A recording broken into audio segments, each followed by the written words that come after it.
በዚች ቅድስት ምድር ዘርና ብሔር ተለይቶ ብዙ ሰው ተገሏል።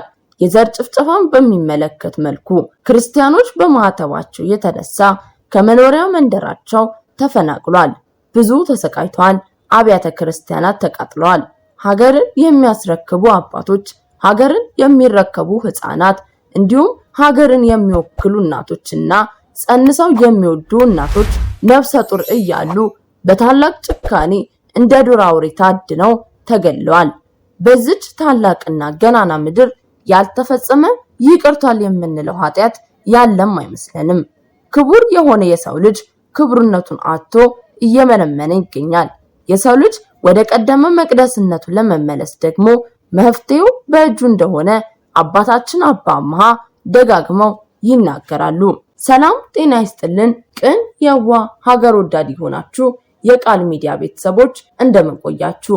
የዛሬውን መርሃ ግብራችንን ከመጀመራችን በፊት እንደተለመደው ላይክ እና ሼር በማድረግ አጋርነታችሁን እንድታሳዩን በአክብሮት እየጠየቅኩኝ ለዚህ ቻናል አዲስ ከሆናችሁ ሰብስክራይብ በማድረግ ይህንን ድንቅ ቤተሰብ እንድትቀላቀሉ በአክብሮት ጠየቅኩኝ።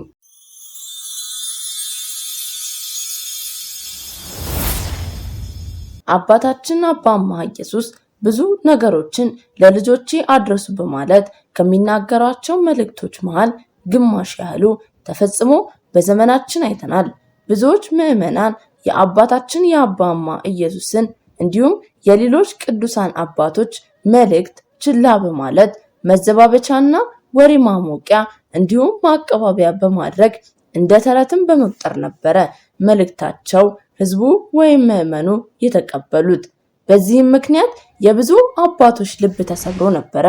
ሆኖም አሁንም ድረስ የሚሰማቸውንና በእግዚአብሔር አጋዥነት እርሱ የገለጠላቸውን ከመናገር መልእክቱን ከማስተላለፍ አልወሰኑም። ኢትዮጵያ ከ2012 ዓ.ም ጀምሮ ከምታስተናግዳቸው መከራዎች በተለያዩ ጊዜ አባታችን አባ አምሃ የተናገሩ ሲሆን ከነዚህም መልእክቶች አብዛኛዎቹ ተፈጽመው አይተናል።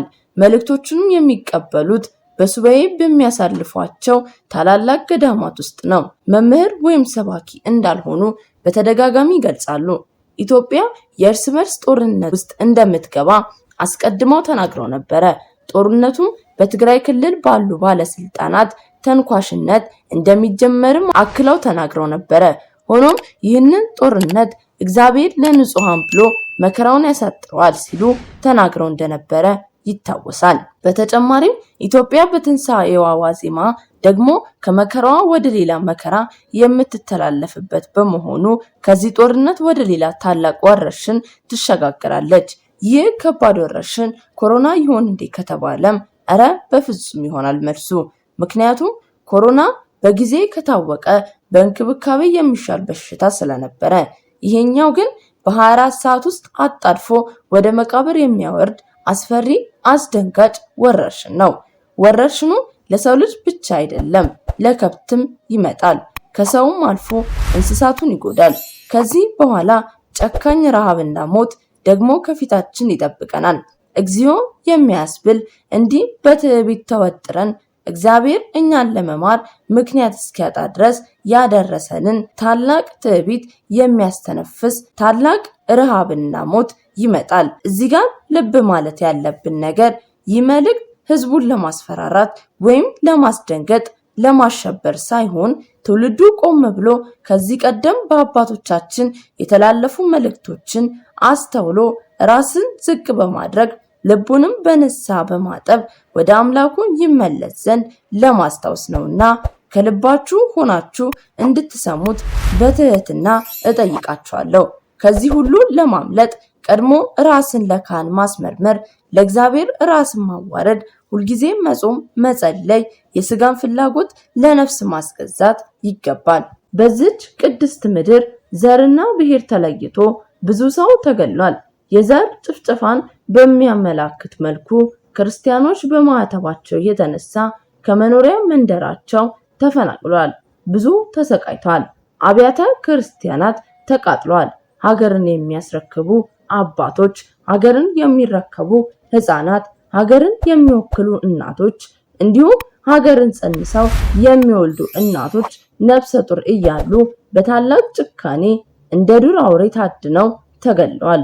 በዚች ታላቅና ገናና ምድር ያልተፈጸመ ይቀርቷል የምንለው ኃጢአት ያለም አይመስልንም። ክቡር የሆነ የሰው ልጅ ክብሩነቱን አጥቶ እየመነመነ ይገኛል።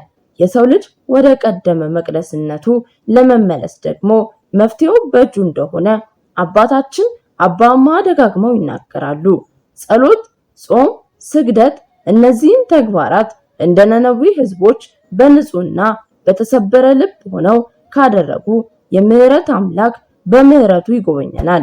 በመጨረሻም ግፈኞችና ገዳዮች እግዚአብሔርን የናቁና የተዘባበቱበት ከእርሱ ጋር ሂሳባቸውን ያወራርዳሉ። ቤተክርስቲያንን ያፈረሱና ያቃጠሉ የእግዚአብሔርን የመመስገኛ ስፍራ ቅዱሳን መካናትን እንደ ደመራ በማቃጠል በዚያም የሚሞቁ በምድር የልጆቿን ስቃይ እያየች የተሰቃየችውን እናታችን ቅድስት ድንግል ማርያምን ያሳዘኑ ሀገር ኢትዮጵያን የደም ምድር ያደረጉ ወዮላቸው። በሰው ላይ የፈረዱት ሞት እና እንግልት በተራቸው የየራሳቸውን በር ያንኳኳል። እግዚአብሔር አምላክ ሲፈርድና ሲቀጣ የተሰራውን ግፍና መከራ ከልቦና ሰሌዳ ላይ በደንብ እንድትጽፈው ያደርገዋል። ሞትን እንዲናፍቁ ያደርጋል፣ ግን አያገኙትም። በነገሮች ተማረው ራሳቸውን ማጥፋት ቢፈልጉ እንኳን ራሳቸውን የማጥፋት ሐሳባቸውን ከራሳቸው ላይ ይወስድባቸዋል፣ ከልቦናቸውም ይሰውረዋል። የሰው ልጅም ሶስት ነገሮችም በእጅጉ ያስፈሩታል።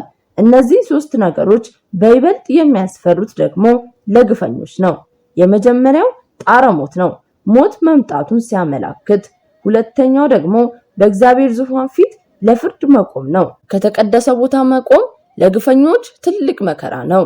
ሶስተኛውና የመጨረሻው በእጅጉ የሚያስፈራው ደግሞ ከዚያ ከትልቁ ዙፋን የሚወጣውና የሚሰማው የመጨረሻው የፍርድ ቃል ወይም ብይን ነው። የገዳዮችና የግፈኞች ሞት እጅግ አስፈሪና አስጨናቂ ነው። ምክንያቱም ምንም ተስፋ የሚያደርጉት ከፍርድም ታደጋቸው የሚችል በጎ ነገር የላቸውምና። የእኛም ሞት እንደዚህ አስጨናቂ እንዳይሆን ንስሐ እንግባ። ብልህ ሰው የዛሬውን አይቶ የነገውን ይተነብያል። ስለ እግዚአብሔር ፍቅር ብለንም ለራሳችን ነፍስ ብለንም ንስሐ መግባት ያስፈልጋል። ከልባችን በመጸጸት ከክፉ ጎዳና መመለስ የሚያስፈልግበት አስከፊ ዘመን አሁን ነው። የአምላክ እርዳታ ካልታከለበት የሚመጣው ነገር ሁሉ በእጅጉ ያስፈራል። ከኃጢአት ጎዳናም ተመልሰን እንደ ነነዌ ሕዝብ አመድ ነስንሰን ለራሳችንም ለሀገራችንም ይቅርታን ጠይቅ። መሬት ላይ ወድቀንም ምህረቱን እግዚአብሔር እንዲሰጠን እንማጸን።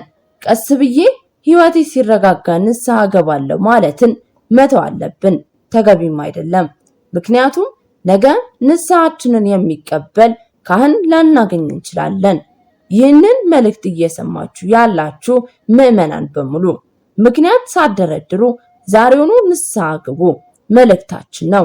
እግዚአብሔር አምላክ የምህረት አምላክ ነውና መዓቱን በምህረቱ ቁጣውን በይቅርታ የሚመልስ ጌታ ነውና ከኛ የሚፈልገው ከልባችን በመጸጸት ንስሐ ገብተን ወደ እርሱ እንድንቀርብ ብቻ ነው።